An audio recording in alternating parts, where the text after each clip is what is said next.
We cannot hear here. Oh,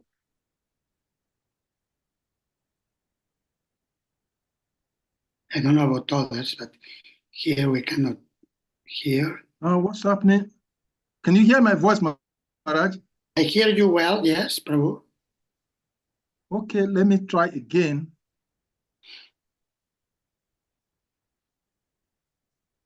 Otherwise, if you make me co-host, I can. Okay. Can you hear now?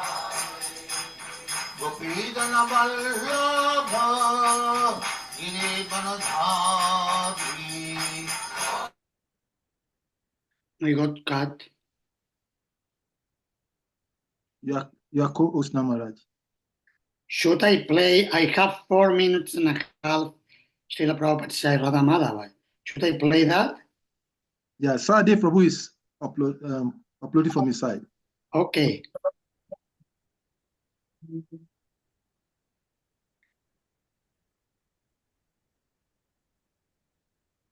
Saturday, we can hear you too.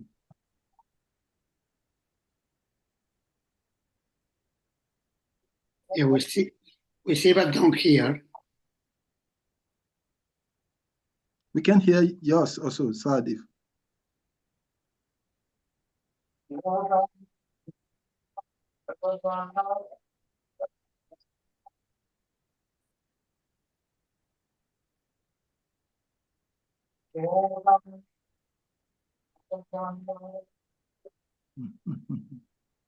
Today is funny.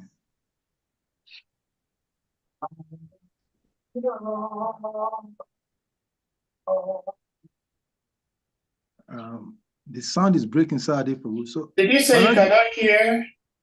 Yeah, it came at a point in time, but it was breaking. We cannot hear clearly.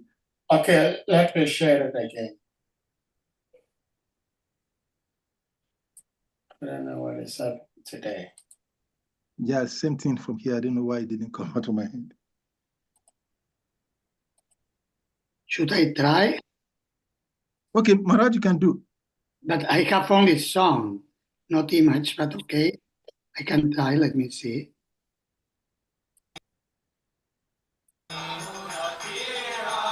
Okay, Asadif has made it now. Okay.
Radha Krishna को गोविंदा शाम कुंड राधा कुंड गिरी की जय, वृंदावन धाम की जय, नवदीप धाम की जय, गंगा माई की जय, जमुना माई की जय, द्वारका धाम की जय, स्वामी तो भक्तवृंद की जय, और ग्लोरी टू और glory to thank you very much.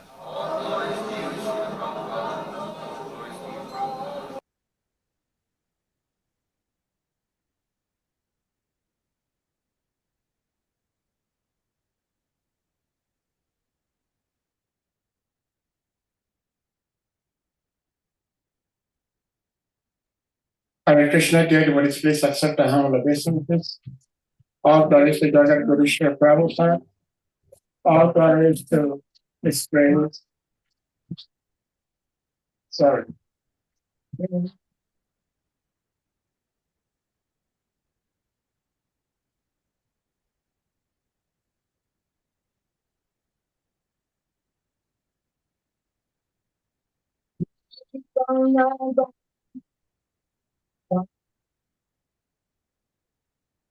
We apologize for the technical hitches.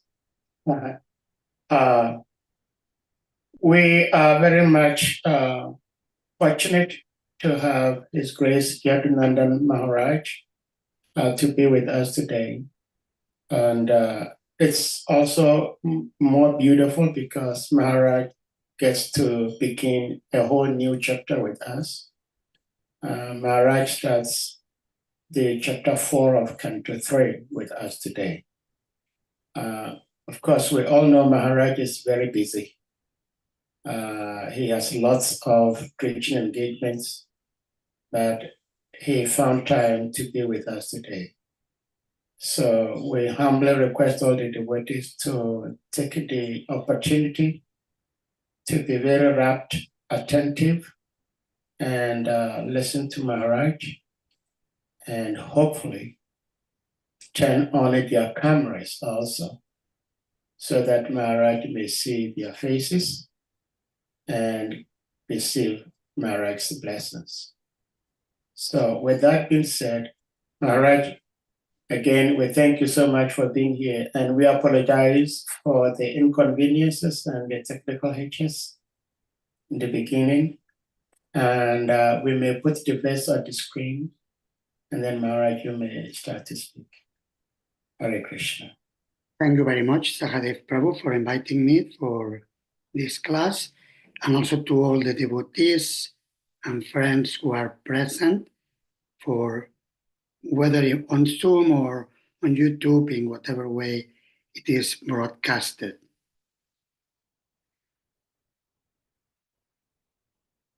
So we start with invocation. Om Namo Bhagavate Vasudevaya. Om Namo Bhagavate Vasudevaya. Om Namo Bhagavate Vasudevaya. Nigamakalpataror Galitam Palam Chukamukatam Rittadrava Samyutam Pivata Bhagavatam Rasamalayam Muhurako Rasika Bhuviva Bhukkaha Narayanam Namaskritya Naranchaiva Narottamam Devim Sarasvatim Vyasam Tato Jayam Mudirayet.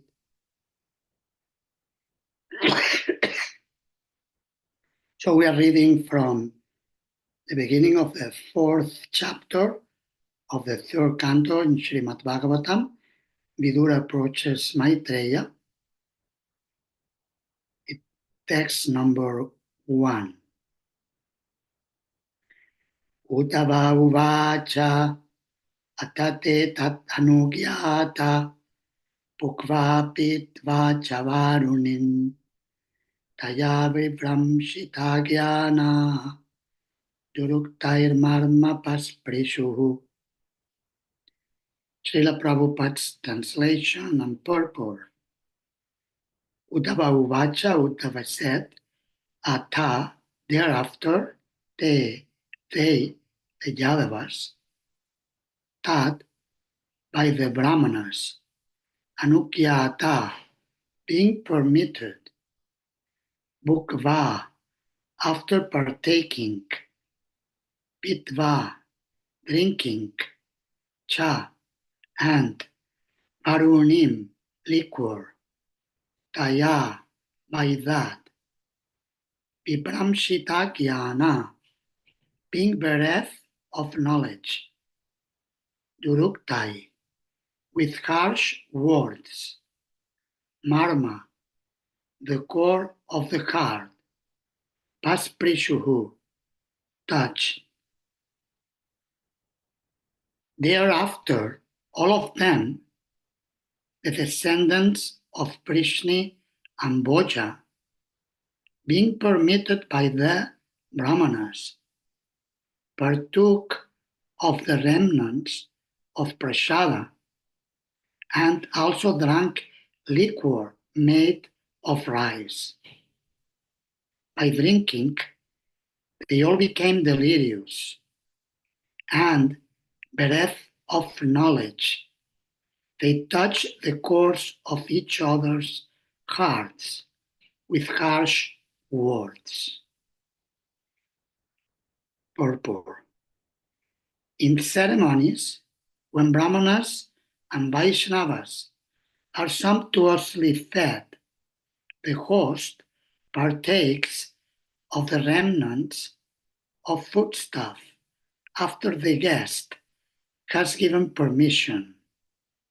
So the descendants of Prishni and Bhoja formally took permission from the Brahmanas and ate the prepared foodstuff. Kshatriyas are permitted to drink at certain occasions, so they all drank a kind of light liquor made of rice. By such drinking, they became delirious and bereft of sense, so much so that they forgot their relationship with one another and used harsh words, which touched the cores of each other's hearts. Drinking is so harmful that even such a highly cultured family becomes affected by intoxication and can forget themselves in a drunken state. The descendants of Prishni and Bhoja were not expected to forget themselves in this way, but by the will of the Supreme, it happened, and thus they became harsh towards one another. Verse and translation again. Uddhava uvacha attate tat anugyata bhukva pitva chavarunim taya vibramshita jnana duruktair marma pasprishuhu. Thereafter, all of them, the descendants of Prishni and Bhoja, being permitted by the Brahmanas, partook of the remnants of prasada and also drank liquor made of rice. By drinking, they all became delirious and bereft of knowledge.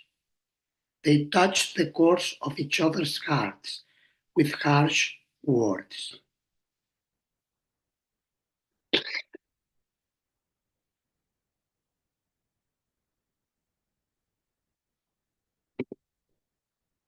Mukam karoti vachalam pangum langayate girim yat kripatamaham vande Shri Gurum Dinataranam Paramananda Madhavam Shri Chaitanyam Ishwaram Vanchakalpa Tarupyascha Kripa Sindhupya Evacha Patitanam Pavanebhyo Vaishnavebhyo Namo Namaha.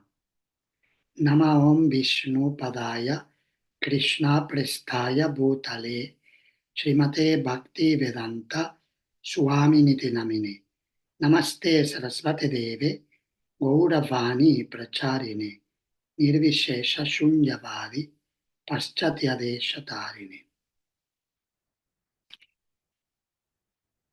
So we are beginning chapter 4, and Maitreya meets Vidura, or Vidura meets Maitreya. And actually Vidura approached Maitreya Muni on the request of Sri Uddhava, the eternal associate of Sri Krishna. And in this chapter, there is a narration of how Uddhava met the Lord before his Maushala Lila, his pastime of departure of this world.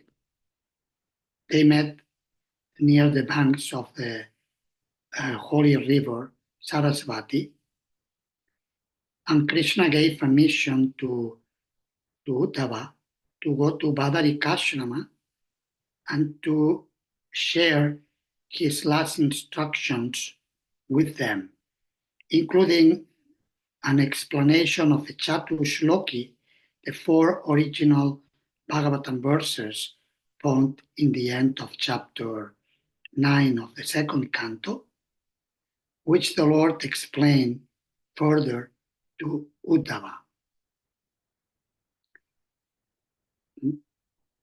Uddhava requested Vidura to approach Maitreya because Maitreya was elder in age and was more appropriate. He considered himself too young to become the spiritual master of Mahatma Vidura because he was an elder personality, especially when Maitreya Muni was nearby.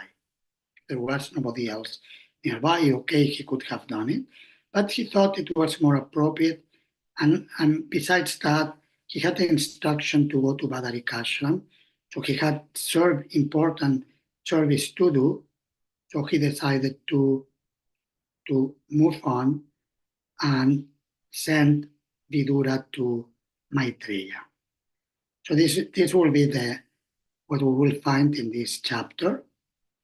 And now in these first verses, the first 3 verses or so, together with the last 2 verses from the previous chapter, there is a mention, not the Lila is not explained in detail, but very briefly, it is mentioned the Maushala Lila, or the pastime of the disappearance of the Lord, and how the Yadu dynasty was destroyed. This is a very instructive pastime, and I thought today to focus the class on this because the verse is about that. Before entering into the pastime, I like to underline what it is mentioned here, how detrimental can be drinking any kind of liquor. And therefore, Srila Prabhupada requested initiated devotees to promise the 4 regulative principles because he knew how detrimental these mundane activities can be both for spiritual life and also for human life in general. Intoxication and drinking liquor and so on destroys families many times, isn't it? I'm sure many of you will know someone, whether in your extended family or in your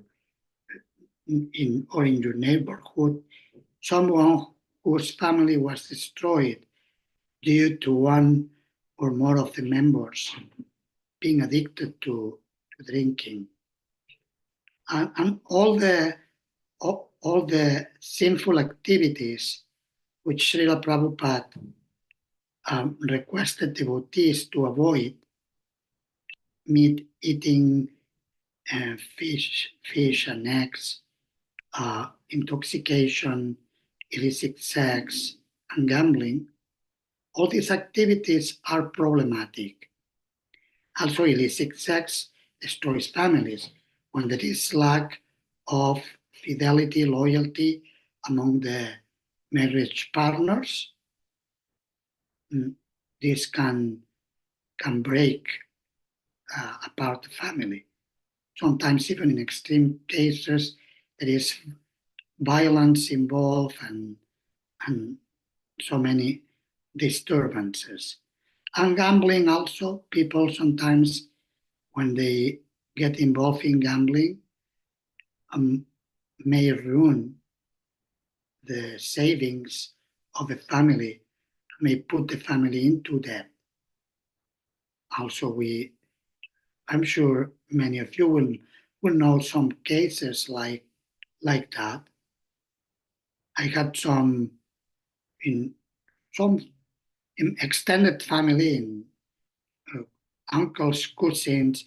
I had some cases like that of getting into trouble due to not following these principles of being sober and avoiding this type of mundane activities. So this is a lesson we can learn from this lila of the Lord and his associates in Dwarka, the Yadus. It's one of the lessons. There are many lessons in this pastime. Before that, before the Yadus became intoxicated, they had been cursed by the sages. In one occasion, the sages went to perform a ceremony in a sacred place near Dwarka, and the sons of the sons of Krishna, they went there in a mood of joking and making fun of the sages. And they disguised Samba as a pregnant woman, and they dressed him with a sari, and they approached they touched the feet of the sages, and they started to say, "Oh, you sages, you know everything. You're so wise. Please tell us, this beautiful woman of dark eyes, she's very eager to have a child. Will the child she is bearing in her womb be a boy or a girl?" The sages were not in the mood of making fun of. They were very serious. They were performing a sacrifice for the Lord, and was not a time. And besides that, the attitude of the Yadus was, the younger Yadus, was quite disrespectful. So inspired by the Lord, they said, "You fools, what you have in the womb, it's an iron club that will be the cause of the destruction of your dynasty." When they heard the sages speak those words in a strong mood, like a thunderbolt, they became very scared, and they looked what was under the sari of Samba, and magically, they had not put that, but magically they saw there was the top part of a club, iron club. They became very, very afraid, and they went to see the king. They went to see Urasena. They didn't dare to see Krishna was also king, like Urasena, because he was the elder. The Lord had given him the throne and was being very respectful towards him. But also Krishna was known as Dwarkadish, the lord of Dwarka, and king, he had so many palaces. But they didn't dare to go to Krishna. So they decided to go. They were too ashamed to go and explain to Krishna what they had done and what was the reaction of the sages. So they decided to go to King Ugrasena, Ahuka. And Ugrasena decided, okay, I'll sort it out this. So he decided to make the iron club into dust. Somehow, through some process, he destroyed and make it into dust, and to throw it into the ocean. And there was a little piece left of iron that he thought this is insignificant, and he threw it into the ocean as well. So by the will of the Lord, and this is a very important statement that appears and again and again in the narrations of this Maushala Lila, that everything happened as planned by the Lord. The Lord wanted to, he had done everything he needed to do on this planet, so there was no need to continue here. He decided to go back to the transcendental world, Goloka, Svetatwip, Vaikuntha, and therefore he made an arrangement to take all his family members back to their respective positions. The eternal associates of him will go into Dwarka, the transcendental Dwarka abode, and those who were demigods and who had been requested to come down to the earth or to assist him in the mission of Paritanaya Satunam Vinashaya Chadushkritam, to annihilate the demoniac forces in the world and to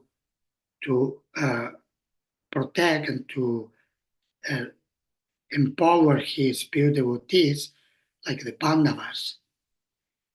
So those demigods went back to Svargaloka, to their respective places.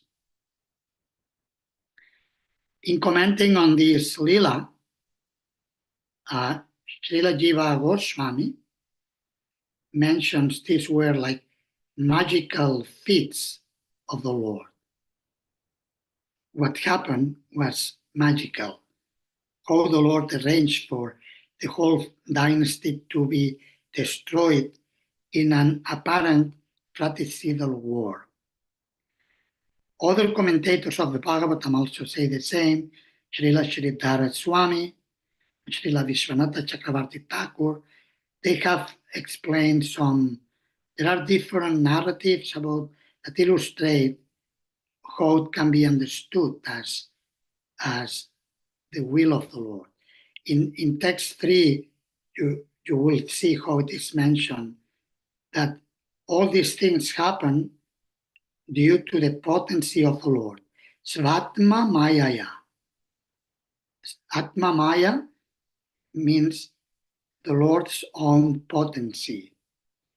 In chapter 4 of Bhagavad Gita, it is explained, Krishna says, Ajopi sannavyayatma bhutanam ishvaropi san prakritin svam adhishtaya sambhavami atma mayaya. He says that though I am unborn, I'm eternal, still I come to this world in my transcendental body by my Atma Maya, by my own potency. So as the Lord comes by his own potency, the Lord also withdraws from this world by his Atma Maya, by his own potency.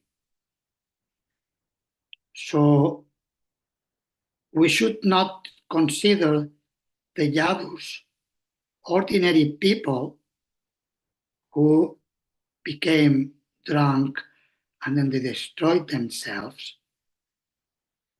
But we should, very good, thank you for sharing the screen. This is the Gita verse. Although I am unborn, my transcendental body never deteriorates. And although I am the Lord of all living entities, I still appear in every millennium in my original transcendental form. And Srila Prabhupada translates Atma Mayaya, by my internal potency. So similarly, the Lord goes back to his abode by his internal potency. And there are many explanations given by the acharyas. One of them, I forgot if it was Shri Dara Swami or Vishwanatha Chakravarti Thakur, one of the two give similar narratives, metaphors, to illustrate what happened. There was a king somewhere in India who wanted to have a special celebration, and he called the best magicians from India, called them to perform in his court during his special celebration. And this was a family, father, mother, son, and daughter. And they were very expert magicians. They will make people appear, disappear, clothes, money, animals. It was astounding, their performance. So in the end of the celebration, the queen offered a special jewel to the mother of the magician family. She was so pleased. It seems that it was some kind of celebration in honor of the queen, whatever it was. So she offered a personal jewel. And suddenly, the husband started to fight with her for the jewel, to the point that very quickly he took a sharp sword and killed the wife on the spot. Then suddenly the son got very upset and took a knife and said, "You killed my mother," and killed the father. And then the sister killed the brother, the son, the daughter, and then she killed herself. Everything was very quick. They did it so fast that everybody was shocked. They didn't have time to react, even though they were kshatriyas, but they were caught by surprise, and they did it so quickly that they couldn't. What happened here? It was a very horrible end of the celebration. You can imagine how terrible it was. So after some days, 3-4 days or something like that, maybe a little more, because in India in those years, things will move more slowly than today. There was no courier and these things. So they received a letter from South India, from the family. And the letter was reading something like that.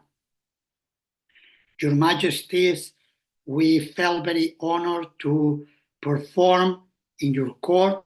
Thank you very much for inviting us. And we want to express our gratitude to you.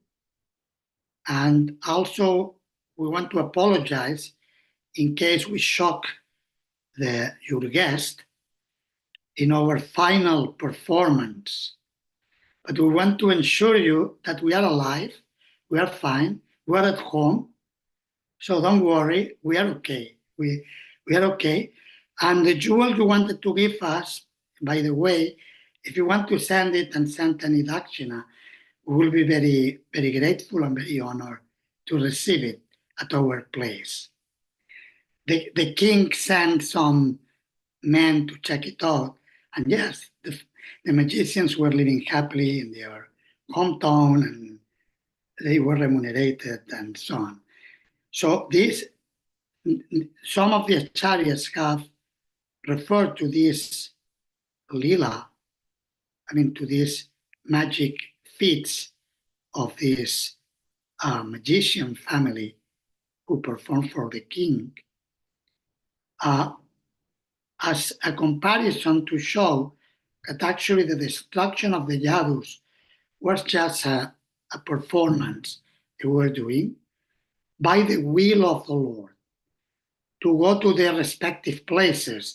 Otherwise, there were so many people, how they could go to Svarga Loka and to, of course, they could have arranged some other ways of doing it, but the Lord chose to do it in this very dramatic, intense way. And this is called Maushala Lila. The details of the Lilas can be found in 11th canto of the Bhagavatam. There is one chapter 1 and then chapters, the second last two chapters, I think it's 30, 31 or so, the 11th canto. If we look at the index of the 11th canto, we could see it on the database, could be there. Maybe, yeah, I think Sahadev Prabhu is trying to post it. So we won't read now the verses, but it's, if you want to go more in detail, you have it there. And another important is teaching given by, yes, you see like chapter 1, the curse upon the Yadu dynasty. So that's one section. And then if you go down to the index, back to the index, if we can go back to the index, because then we go to chapters 30, 31, and we will see there are two more chapters. One is the going down, yes, to the end.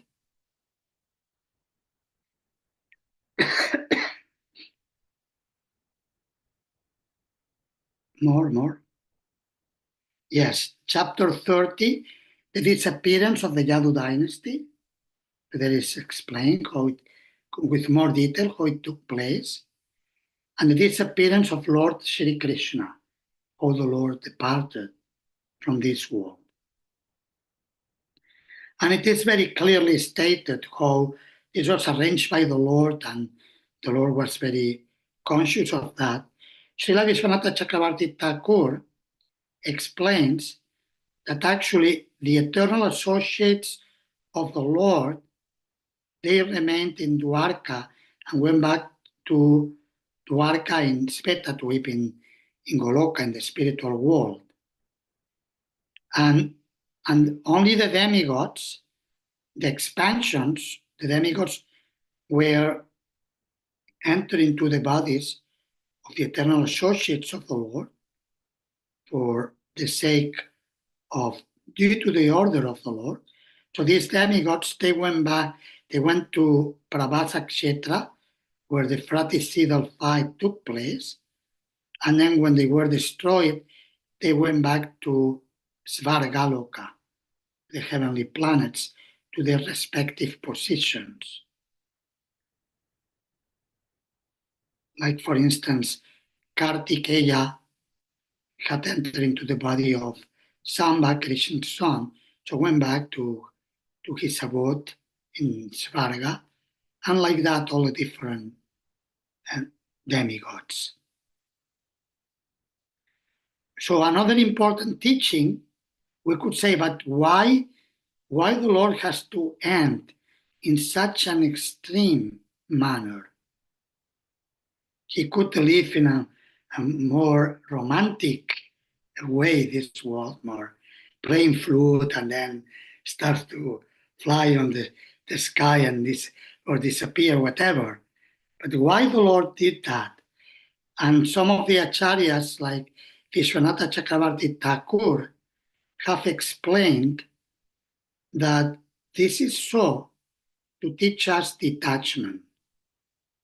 Because if even in the Leelas of the Lord, there are such intense experiences, so we shouldn't be surprised that in this world there are problems and there are conflicts and so on.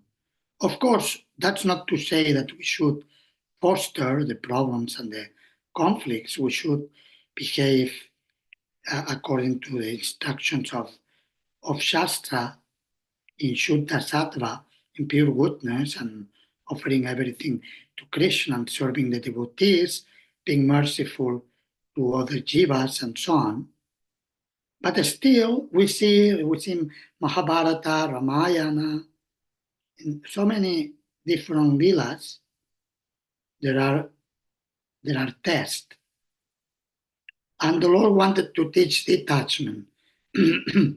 As Srila Bhaktisiddhanta Saraswati Thakur will say, this material world is not a place for a gentleman or ladies.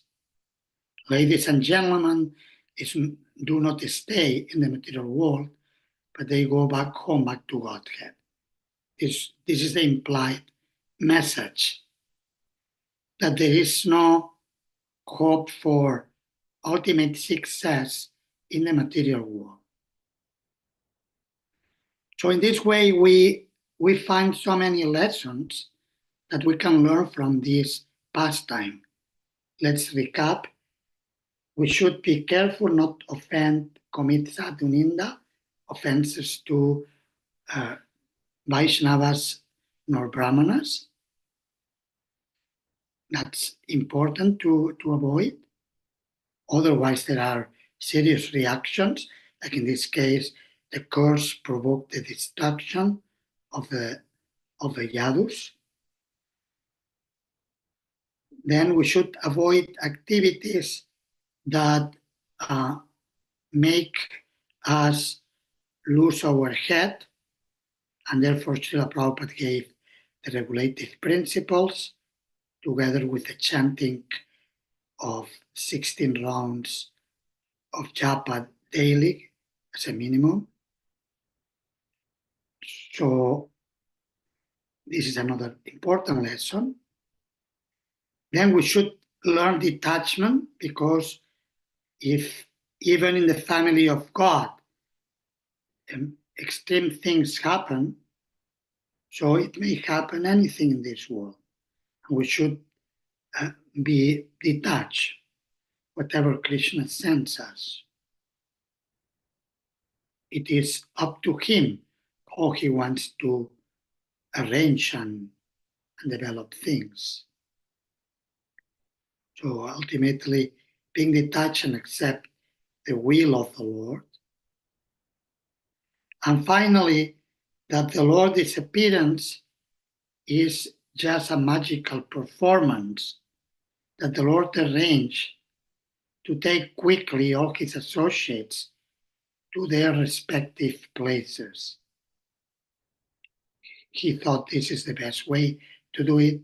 Like sometimes also when there is a performance, all the actors, they come out to greet at the end, but then they leave the stage altogether and they are gone.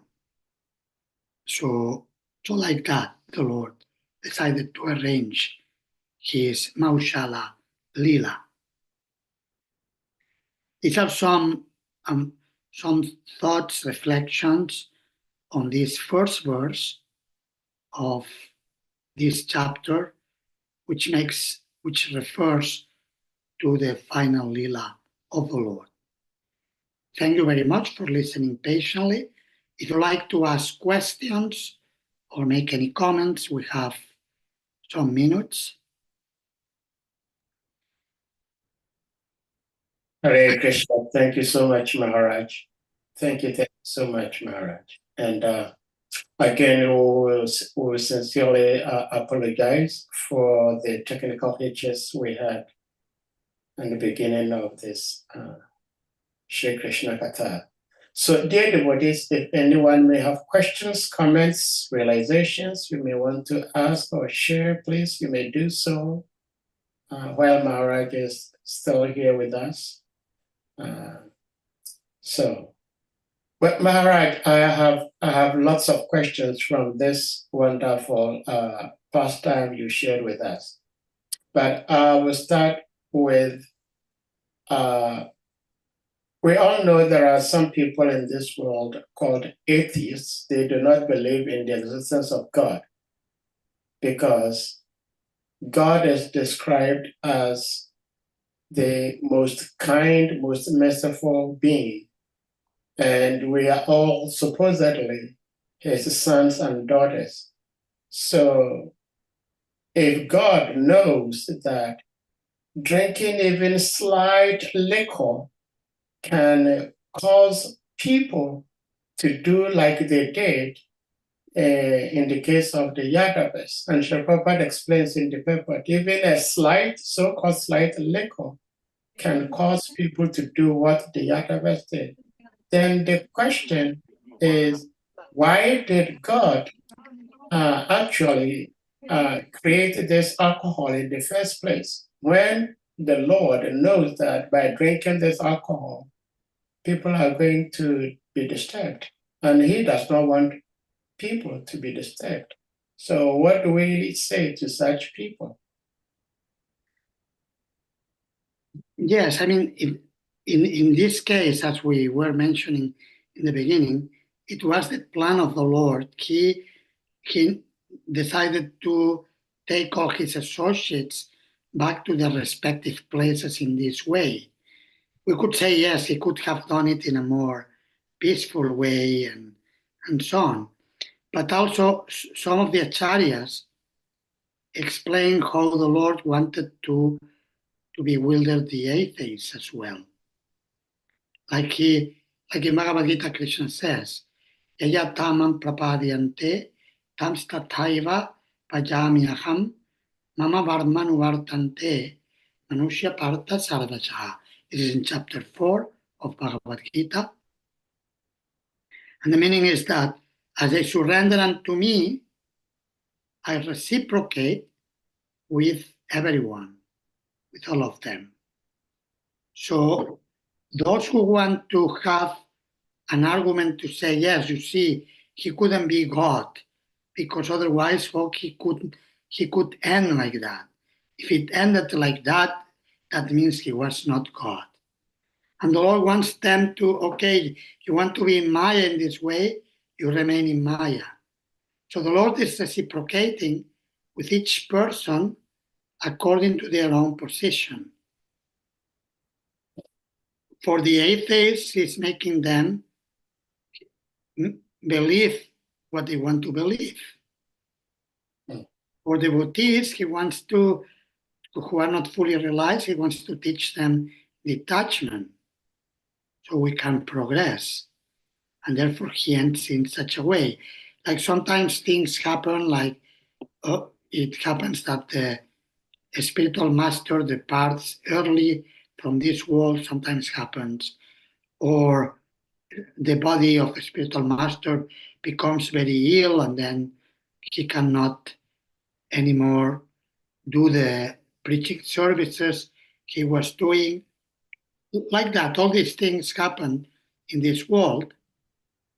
And so the Lord wants to prepare us for these things, because in the material world, these things are going to happen. Krishna said, Mamupetya punarjamma dukkalayam ashashvatam. That the characteristics of the material world is that it is temporary, ashashvatam, and dukkalayam. It is full of suffering. So Krishna didn't promise a different thing. So if we want complete peace and harmony and eternity, then we have to go to the spiritual world, not in the material world. So that's important to point out to people who have a material perspective, that we should understand that we are not the material body. The material body is temporary, and whether we believe or we don't believe in God, we all are going to die, and we all will experience, to a certain degree, different types of sufferings or problems in this world. I don't know if this answers your question. Yes, Maharaja, it does. It does answer. Yeah, I would say yes, because you're saying the Lord is fulfilling each and everyone's desires, even if one is atheist and they want to remain as atheist, the Lord will also help them.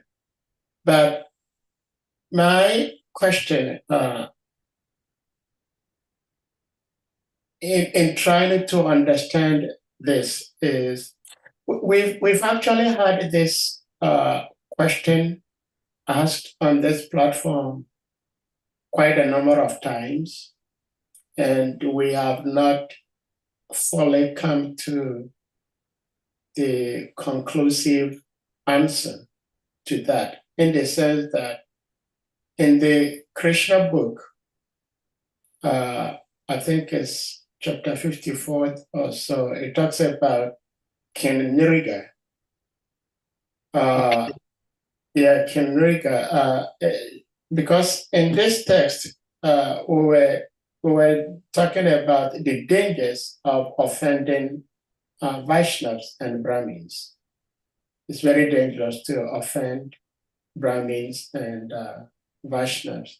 So in the story of King Nriga, it is said that if one steals from the Brahmana, that thief and his generation suffer for generations. And there's been this question that how do souls, innocent souls who had nothing to do with the thief's robbery or theft suffer? Why should Krishna punish souls who are ignorant of crime that was committed by somebody simply because they happen to become the son or the daughter to that particular thief?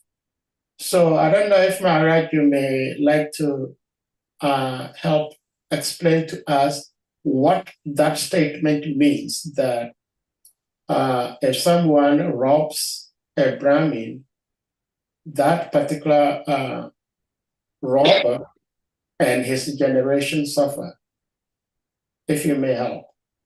Yes, you mean in relation to King Nriga, why King Nriga, when the cow came back to his place, he didn't steal directly? That's what you mean? And then he was cursed and he had cursed, or the Brahmanas became upset and he had to suffer and so on. Is that what you mean? Or you mean you are referring to the family members of the person? Yeah, the family members of the person. Yeah, I mean, there is a karma, there is a collective, there is individual karma and collective karma. And collective karma implies that a soul does not take birth within a particular family or community by chance, but it is due to previous activities, whether pious or sinful activities or a mix of the two. So when someone in the family is a thief or is making mistakes, and one is in that family and has to get reaction, is not by chance. That's my understanding. It is due to the fact that was born in that family due to a particular sinful activities that person perform. Like for instance, there is the case when the grandchildren of Brahma started to make fun of him and disrespect him when he had, like, he slipped in his spiritual life, and he rectified timely. His sons approached him when he was feeling attracted for one of his daughters. So, and then he rectified, he didn't act on it, but the grandchildren were highly disrespectful towards him, and therefore they had to take birth in the family of Hiranyakashipu as demons, and later on they had to take birth as the Satgarbasuras, the 6 brothers of Krishna and Balaram, the 6 children of Devaki and Vasudeva, who were killed by Kamsa. So we see there was a reaction that went in 2 parts, went to one family of demons, then they were cursed again and went to the next pastime. So this indicates that there is collective karma is quite complex, and therefore in chapter 4 of the Gita we find that verse that says that the complexities of karma are very difficult to understand, and therefore we should learn what is karma, what is vikarma, what is akarma. Yes.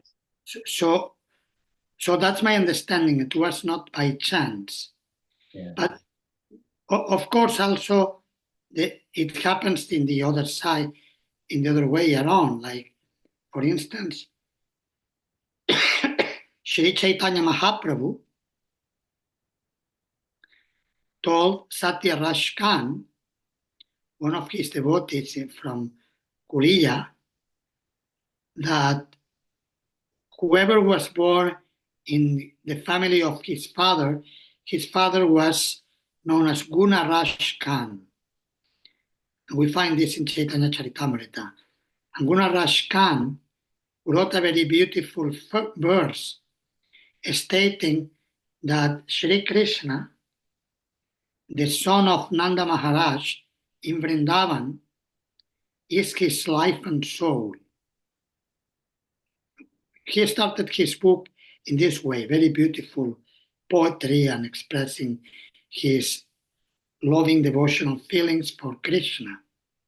And Sri Chaitanya Mahaprabhu read this. His book is entitled Sri Krishna Vijay, the book of Gunaraj Khan. And he said, Chaitanya Mahaprabhu said, with this verse, Gunaraj Khan has conquered my heart, and I give him the blessing that all his family members are very dear to me, just because of him. So, and even he came to the point to say, what to speak of the family members? Even a dog in his village is very dear to me. So, and that shows the power, both of the power of pure devotional service, in this case we're discussing, and also the power of sinful activity. Srila Prabhupada will also sometimes quote some of the maxims of Chanakya Pandit, stating that as only one tree that catches fire can burn down a complete forest. The forest, yes. And on the other hand, one sandalwood tree can make the whole forest perfume. So like that. So Yes. So we should consider these things, that it is not by chance that someone takes birth in a particular family, but also there is a very powerful effect of both transcendental activities on the one extreme and on the other mundane activities. And specifically the lila of Maharaj Nriga is there in the Bhagavatam to teach us the risk of karma kanda. Even if someone is so religious, because King Nriga was said to be so religious that even he was even somewhat proud of it, because he said, I gave so much charity as stars that are in the sky. Yeah. So he had performed so much pious activities, but the path of karma kanda is vulnerable, because then we can make mistakes and then we have to pay for the mistakes. Yeah. Whereas the path of bhakti is more secure, because Krishna protects his devotees. And even if a devotee has to go through a test, but Krishna is behind him and is taking personal care, and ultimately the devotee comes out successful. Kaunteya pratijanihi name bhakta pranashyati, Krishna says in Bhagavad Gita. Arjuna, speak boldly that my devotee never perishes. Well, thank you so much, Maharaj. And personally, I am so grateful and appreciative to your answer to my question, because personally, I am of the same understanding that no soul is born into any family accidentally. There is a perfect arrangement. Mm-hmm. And so based on the individual soul's past karmic activities, that soul is directed into a particular family. And the explanation you gave suits my heart so much, because it paints Krishna the way he is, that he is so kind, that he is not going to blame souls who are innocent of someone else's nonsense simply because they are related to such a nonsensical person. Even in our material world, we do not do that. So how would the Supreme Lord do that? So thank you so much for the explanation. Thank you. And I think there is one more question. I don't know. Yes, yes. But Hassan is here. He's dying to see you. Hare Krishna, nice to see you. Hare Krishna. Hare Krishna, dear Guru Maharaj, please can you accept my respectful obeisances? All You are glory to still in Srila Prabhupada and America? all glories to you. Yes, Still in yes, America? Maharaj. Yes, yes. Good. I'm so happy to see you, and I try as much as possible to be here so that I can see your lotus face. And I miss you so much. I miss you so much, Maharaj. And I want to use this opportunity again to say thank you so much for everything, dear Maharaj. Thank you so much. I'm so very, very, very, very, very, very grateful. Thank you so much, Maharaj. Thank you for being so kind. Thank you. No, Maharaj, I have to thank you. I have to thank you because I am where I am today because of you. And I can't thank you enough, Maharaj. I'm so grateful. Because you know the devotees here, the senior devotees, I know they know Maharaj already. When I was asking questions, I first met Maharaj, and I keep asking questions and questions and questions. And Maharaj said, don't worry, Krishna will help you. And he told me, Hassan, always try to come and visit the temple in Barcelona, and I take this very serious. And this is where I am today because of Maharaj. Helping me physically, spiritually, he is also helping me. Because I see him many times in my dream. And Maharaj, thank you so much. Thank you so much. Thank you. Hare Krishna. Hare Krishna. Thank you, Maharaj. Thank you so much, Maharaj, for the love. And Bhakta Sam, thank you for expressing your heartfelt love and appreciation to Maharaj. Madhavan Prabhu, please, if you on mute.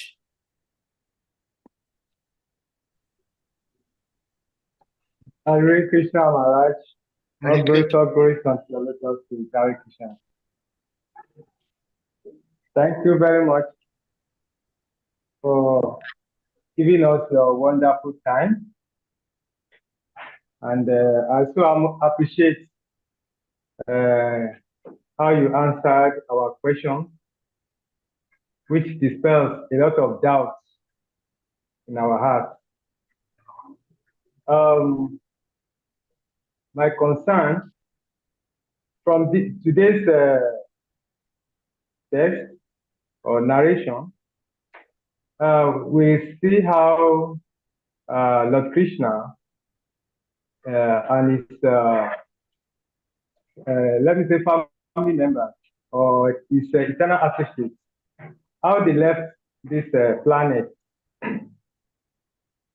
Ordinarily, one would have thought that at a point in time, Krishna and everybody will just take off and we look at them going into the, enter into the heaven and maybe into the spiritual world. That was what one would have thought ordinarily.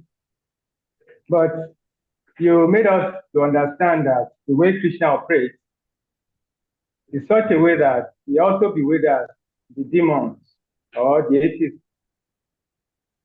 So that could commemorate the fact when Krishna said that Bhaktyamam Abhijananti, Yavan Yas Yasmin, that it can only be known through devotional service. So it's like that a particular way one can know Krishna, not just anyhow. And I also remember when Krishna mentioned that I'll never manifest myself to the foolish and the unintelligent. So this is departure is just a way of bewildering the atheists as well. So I so much appreciate how you teach us or how you analyze the situation. Hare Krishna Maharaj. Yes, I'm not sure I got the question because there was some echo. Can you, Sahadev Prabhu, help me to summarize what Madhuvan Prabhu was? I couldn't fully get it. Sorry, actually, Maharaj, it wasn't a question per se. It was more or less like a comment. Okay. Yeah, he was sharing about how Krishna does not reveal himself to non-devotees. Okay, got it then. Yes, because he was quoting the Bhakti Mama Vijanati verse from the Gita that known only through Bhakti, and then this pastime indicates only through Bhakti we can understand these pastimes. That's the meaning, right? Madhuvan? Yes, good. Thank you. Very good comment. Thank you. And he was also saying that, like you, Maharaj, your humble self, you were saying in your delivery that generally most people would have imagined that Krishna would be very beautifully with his associates, eternal associates. They go back to the spiritual world so glamorously that Krishna did what he did just to teach us detachment, because it was kind of gruesome how the Yadavas had to leave the planet. So that he was expressing that also, that sometimes we may see similarly some harsh situations in our lives, but it's all Krishna's plans. Yes, good. Very good. Thank you. So we go to His Grace Govinda Prabhu. Govinda Prabhu, please give me a mute.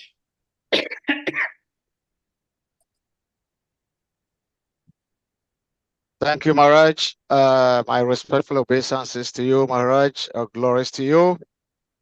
All glories to your service to Srila Prabhupada. All glories to Srila Prabhupada. And all glories to the assembled devotees. Correct. Maharaj, my question is about the answer that was given to Sadhu Prabhu's question. We know there is individual karma, and we also know there is a family karma. There is a country karma. There's a universal karma. The chapter that you just quoted about Kilnarga, that's where the explanation of one's karma affecting his descendants. And then you explain that we don't take birth in one family by chance. There is always a connection of karma. There's a connection of karma in the material world, and all circumstances, something have to cause for something to happen. So we understand that fact. So if that is the case, that we take birth in a family, and automatically we suffer the reactions because we are connected to that family, someone has to cause a problem because I have done something wrong from my previous life.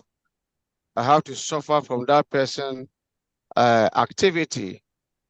Then why was Krishna advising his people to stay away from offending devotees? If that is automatic, that once I've taken birth in this family, definitely my karma should work on me. If that is the case, then why was Krishna advising his people to be scared, to be careful not to offend any Brahmin?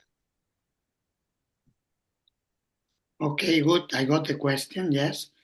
Yeah, well, what I will say on that is that these are two different factors, which are of course interrelated, but there is one factor is the karma, but the other factor is that the instructions of Krishna through Shastra, of course, when he comes, he speaks personally, but Krishna teaches us through Shastra, through Guru, through sadhus, through devotees. And these instructions are meant to rescue people from the entanglement of karma, individual karma, family karma, collective karma, whatever. So good advice is given to help people to become disentangled, because entanglement is so big. And many times we see that people do not take the good advice, but the fact that somebody takes birth in a particular family does not bond the person completely. Of course, there is conditioning, but not complete conditioning, because there is free will in the person.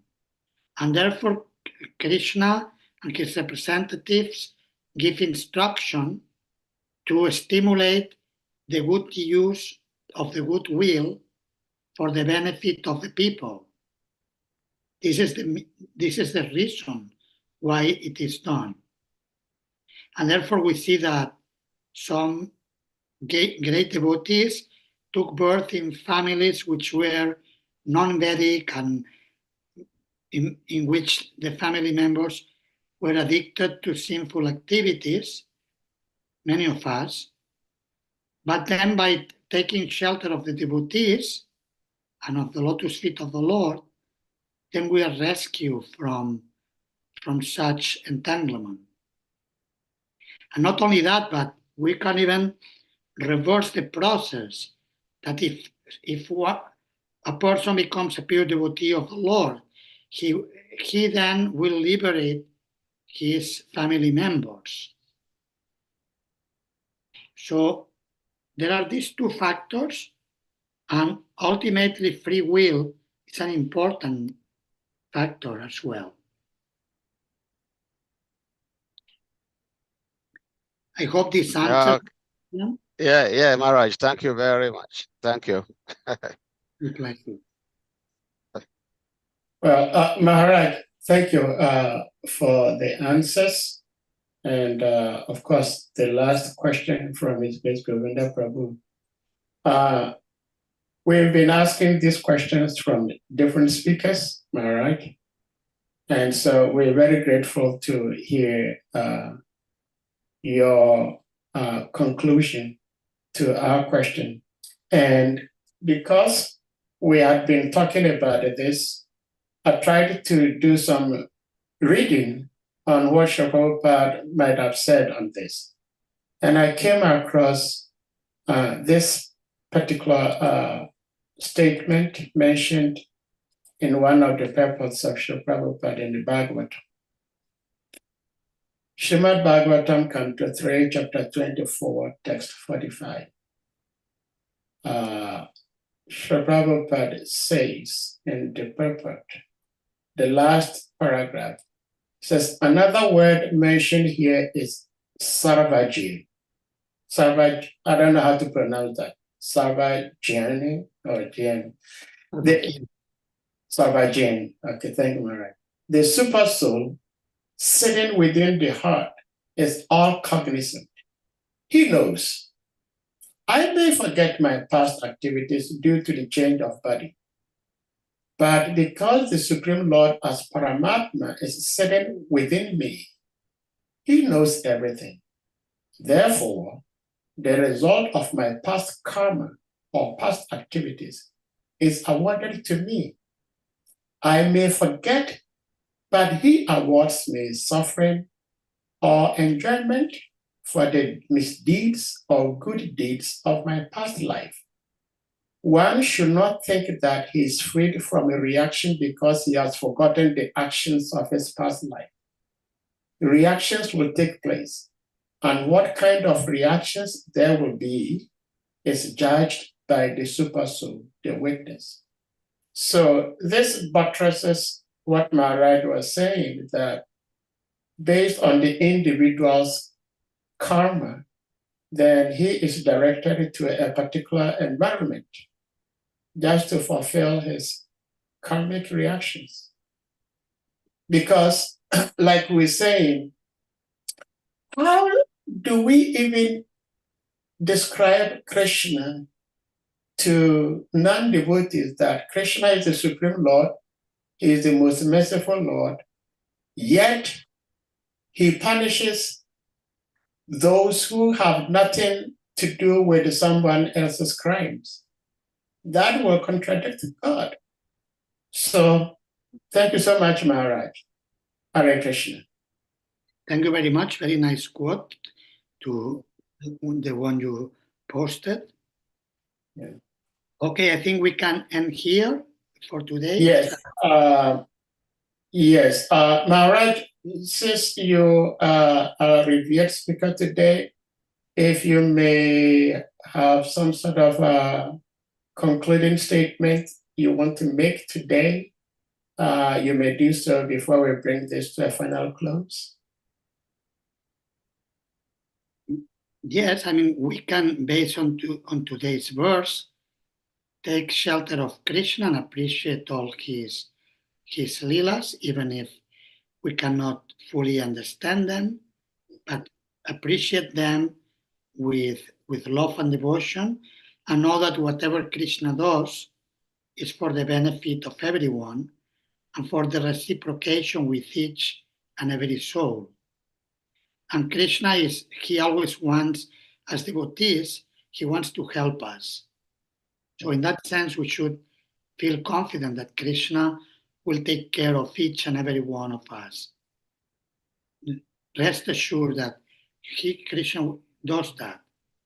So just take shelter of him and be patient and detached through the test of life, which naturally will come, but ultimately by his mercy and the mercy of his devotees, we will come out successful. Thank you very much. Hare Krishna.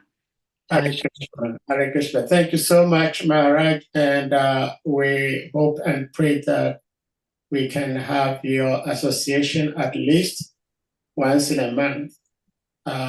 Moving forward, we really appreciate your presence and your blessings and wisdom.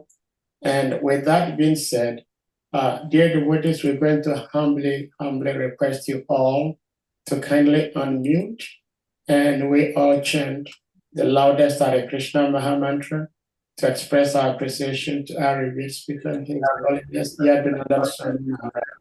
Jai. Hare Krishna, Hare Krishna, Krishna Krishna, Hare Hare, Krishna, Hare Hare, Hare Rama, Hare Hare, Rama, Hare Hare. Panchakalpatarubhishya Kripasindhudivaivacha Patitanam Pavanabhyo Vaishnavebhyo Namo Namaha. Hare Krishna. All glories to His Holiness YADUNANDANA Swami Maharaj ki jai. All glories to Srila Prabhupada ki jai. All glories to Pramod Vaishnava devotees ki jai. Hare Krishna. Hare Hare.